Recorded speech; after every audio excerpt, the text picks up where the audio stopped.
Il dossier del Veneto è il low cost, il più basso, 380 milioni di euro.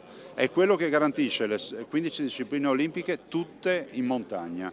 Quindi nel lab più grande degli sport invernali europeo si farebbe l'Olimpiade.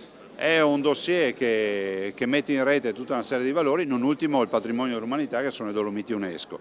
Luca Zaia a far fare a Cortina la parte del cavalier servente non ne vuole sapere. Il Veneto può e deve avere il proprio ruolo, lascia intendere il governatore. Non ha nulla da invidiare a Milano ed è attrezzato per accogliere la competizione olimpica.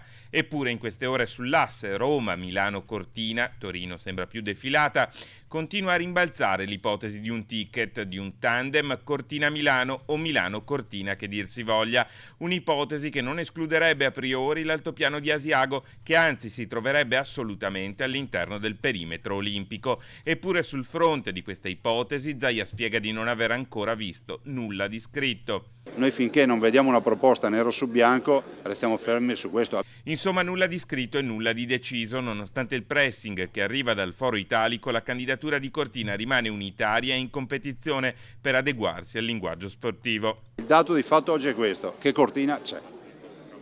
E questo lo diciamo a quei lazzaroni che dicevano sempre che Cortina non c'era. Cortina ci sarà anche domani, quindi. Ci sarà sempre Cortina. Per Cortina sarà una notte di trepidante attesa, ma oltre alla regina, a sperarci anche l'altopiano, pronto a giocare la propria Olimpiade.